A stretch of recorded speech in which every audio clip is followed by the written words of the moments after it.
नमस्ते दोस्तों, आप सभी का स्वागत है।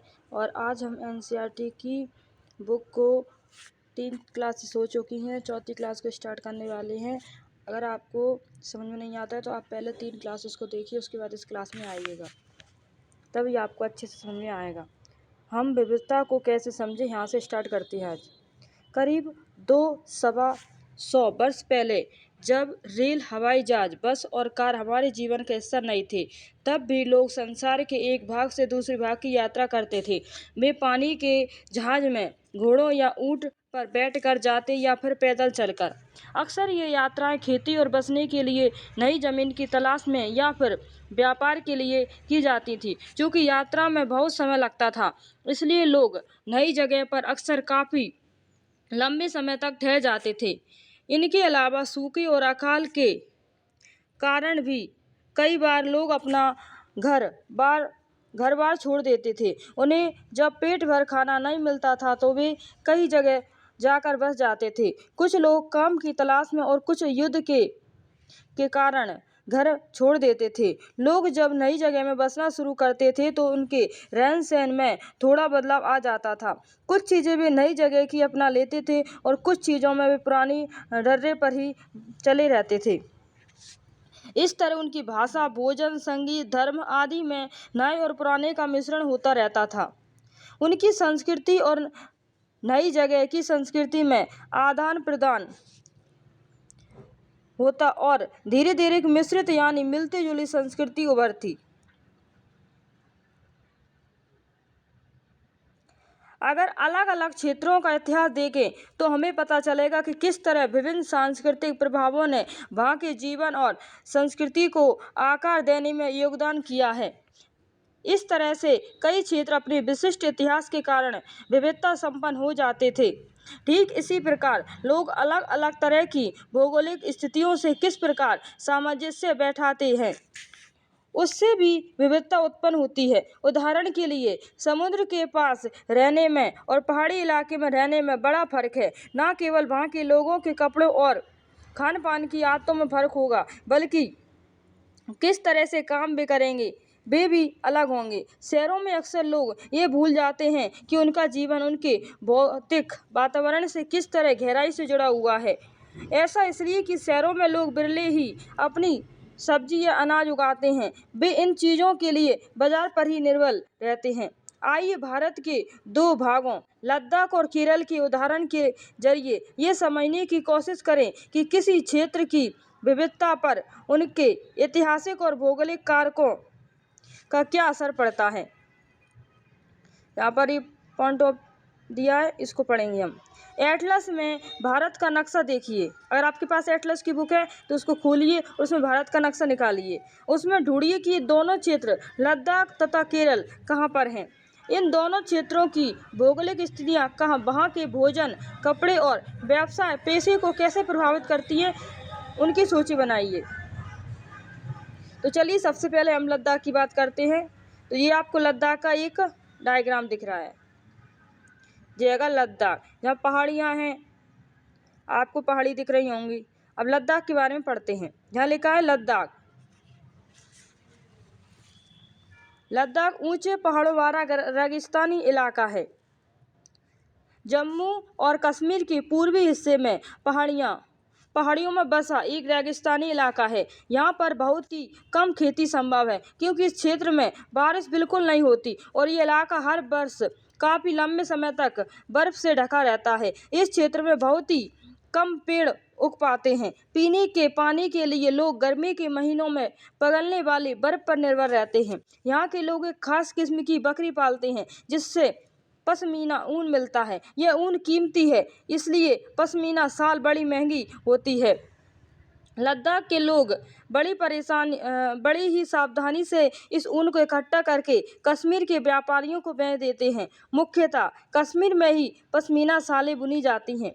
यहाँ के लोग दूध से बने पदार्थ जैसे मक्खन, चीज़, खास तरह का छेना एवं मांस खाते हैं। हर एक परिवार के पास कुछ गाय, बकरी और याक होती हैं। रेगिस्तान होने का ये मतलब नहीं कि व्यापारी यहाँ आने के लिए आकर्षित नहीं हुए। लद्दाख तो व्यापार के लिए एक अच्छा रास्ता माना गया, क्योंकि यहाँ कई घाटियाँ हैं जिनसे गुजर कर मध्य एशिया के काफिले उस इलाके में पहुँचते हैं जिसे आज तिब्बत कहते हैं। ये काफिले अपने साथ मसाले, कच्चा रेशम, दरिया आदि लेकर चलते हैं। लद्दाख के रास्ते ही बौद्ध धर्म तिब्बत पहुँचा। लद्दाख को छोटा तिब्बत भी कहते हैं। करीब 400 साल पहले यहाँ पर लोगों का इस्लाम धर्म से परिचय हुआ। अब यहाँ अच्छी खासी संख्या में मुसलमान रहते हैं। लद्दाख में गानों और कविताओं का बहुत ही समृद्ध मौखिक संग्रह है। तिब्बत का ग्रंथ केसर सांगा लद्दाख में काफ़ी प्रचलित है। उसके स्थानीय रूप को मुसलमान और बौद्ध दोनों ही लोग गाते हैं और उस पर नाटक खेलते हैं। ये आपको दिख रही तस्वीर, इसमें ये पश्मीना शाल के बारे में बताया गया है। पश्मीना शाल बुनती हुई महिलाएं हैं। अब केरल के बारे में करते हैं। ये केरल की तस्वीर आपको दिख रही होगी।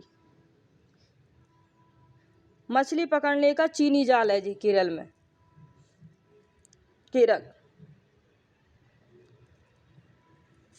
केरल भारत के दक्षिणी पश्चिमी कोने में बसा हुआ राज्य है। ये एक तरफ समुद्र से घिरा हुआ है और दूसरी तरफ पहाड़ियों से। इन पहाड़ियों पर विविध प्रकार के मसाले जैसे काली मिर्च, लौंग, इलायची आदि उगाए जाते हैं। इन मसालों के कारण ये क्षेत्र व्यापारियों के लिए बहुत ही आकर्षण बना है। सबसे पहले अरबी एवं यहूदी व्यापारी केरल आए। ऐसा माना जाता है कि ईसा मसीह के धर्मदूत संत थॉमस लगभग 2000 साल पहले यहाँ आए। भारत में ईसाई धर्म लाने का श्रेय इन्हीं को जाता है। अरब से कई व्यापारी यहाँ आकर बस गए। इब्न बतूता ने जो करीब 700 साल पहले यहाँ आए, अपने यात्रा वेदांत में मुसलमानों के जीवन का विवरण देते हुए लिखा है कि मुसलमान समुदाय की बड़ी इज्जत थी। वास्को डी गामा पानी के जहाज से यहाँ पहुँचे तो पुर्तगालियों ने यूरोप से भारत तक का समुद्री रास्ता जाना। इन सभी ऐतिहासिक प्रभावों के कारण केरल के लोग विभिन्न धर्मों का पालन करते हैं, जिसमें यहूदी, इस्लाम, ईसाई, हिंदू एवं बौद्ध धर्म शामिल हैं। चीन के व्यापारी भी केरल आए। यहाँ पर मछली पकड़ने के लिए जो जाल इस्तेमाल किए जाते हैं वो चीनी जालों से हूबहू मिलते हैं और उन्हें चीना बला कहते हैं। तलने के लिए जो लोग बर्तन इस्तेमाल करते हैं उसे चीना चट्टी कहते हैं।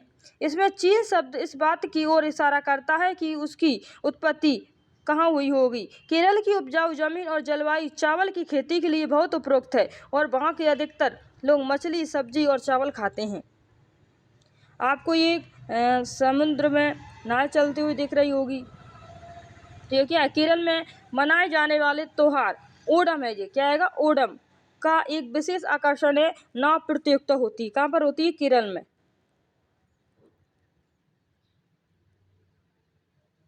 जहाँ केरल और लद्दाख की भौगोलिक स्थितियाँ एक दूसरे से बिल्कुल अलग है, भाई हम ये भी देखते हैं कि दोनों क्षेत्रों के इतिहास में एक ही प्रकार के सांस्कृतिक प्रभाव हैं। दोनों ही क्षेत्रों को चीन और अरब से आने वाले व्यापारियों ने प्रभावित किया। जहाँ केरल की भौगोलिक स्थिति ने मसालों की खेती संभव बनाई, भाई लद्दाख की विशेष भौगोलिक स्थिति और ऊन ने व्यापारियों को अपनी ओर खींचा। इस तरह पता चलता है कि किसी भी क्षेत्र के सांस्कृतिक जीवन का उसके इतिहास और भूगोल से प्रायः रिश्ता गहरा होता है। विविध संस्कृतियों का प्रभाव केवल बीते हुए कल की बात नहीं, हमारे वर्तमान जीवन का आधार ही काम के लिए एक जगह से दूसरी जगह जाना है। हर एक कदम के साथ हमारे सांस्कृतिक रीति रिवाज और जीने का तरीका धीरे धीरे उस नए क्षेत्र का हिस्सा बन जाते हैं जहां हम पहुंचते हैं। ठीक इसी तरह हम अपने पड़ोस में हम अलग अलग समुदाय के लोगों के साथ रहते हैं। अपने रोज़मर्रा के जीवन में हम मिलजुल कर काम करते हैं और एक दूसरे के रीति रिवाज और परंपराओं में घुल मिल जाते हैं। अब पढ़ेंगे विविधताओं में एकता। विविधता में एकता। भारत की विविधता या अनेकता को उसकी ताकत का स्रोत माना गया है। जब अंग्रेजों का भारत पर राज था तो विभिन्न धर्म, भाषा और क्षेत्र की महिलाओं और पुरुषों ने अंग्रेजों के खिलाफ मिलकर लड़ाई लड़ी थी। भारत के स्वतंत्रता संग्राम में अलग अलग परिवेशों के लोग शामिल थे। इन्होंने एकजुट होकर आंदोलन किया, इकट्ठे जेल गए और अंग्रेजों का अलग अलग तरीकों से विरोध किया। अंग्रेजों ने सोचा था कि वे भारत के लोगों में फूट डाल सकते हैं क्योंकि उनमें काफ़ी विविधताएं हैं और इस तरह उनका राज चलता रहेगा, मगर लोगों ने दिखला दिया कि वे एक दूसरे से चाहे कितने भी भिन्न हों, अंग्रेजों के खिलाफ लड़ी जाने वाली लड़ाइयों में वे सब एक थे। जहाँ आपको एक कविता दे रही है, इसको अच्छे से पढ़ना आप, ये बहुत ही इम्पोर्टेंट कविता है। दिन खून के हमारे प्यारे भूल न जाना, खुशियों में अपनी हम पर आंसू बहा के जाना।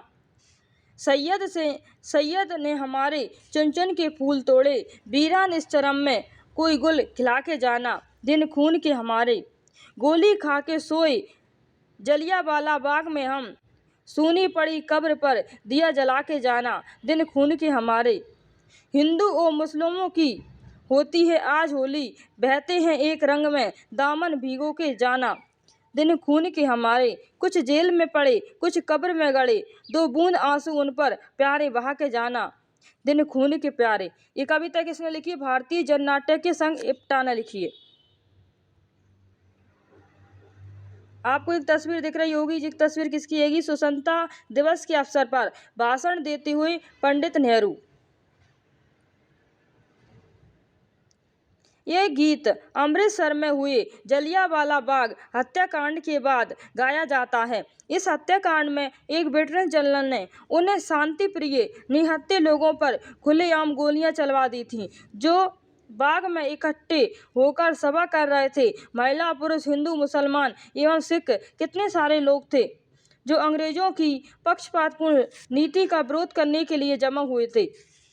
उनमें से बहुत लोगों की जानें गईं और उससे भी ज़्यादा घायल हुए। यह गीत उन्हीं शहीदों की याद में गाया गया था।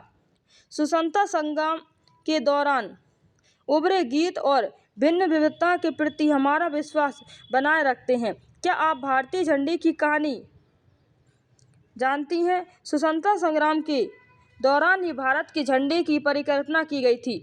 इस झंडे को सारे भारत में लोगों ने अंग्रेजों के खिलाफ इस्तेमाल किया था। जवाहरलाल नेहरू ने अपनी किताब भारत की खोज में लिखा है कि भारतीय एकता कोई बाहर से थोपी हुई चीज़ नहीं है, बल्कि ये बहुत ही गहरी है, जिसके अंदर अलग अलग तरह के विश्वास और प्रथाओं को स्वीकार करने की भावना है। इसमें विविधता को पहचानना और प्रोत्साहित किया जाता है। ये नेहरू ही थे जिन्होंने भारत की विविधता का वर्णन करते हुए अनेकता में एकता का विचार हमें दिया। रविन्द्रनाथ टैगोर द्वारा रचित हमारा राष्ट्रगान भी भारतीय एकता की ही एक अभिव्यक्ति है। राष्ट्रगान किस तरह से एकता का वर्णन करता है, इसे अपने शब्दों में लिखिए। ये अभ्यास के प्रश्न दिए, इनको सॉल्व करना है। हमने जो चैप्टर पढ़ा उन्हीं से इन क्वेश्चन को सॉल्व करना है। ये काम आप करें। धन्यवाद।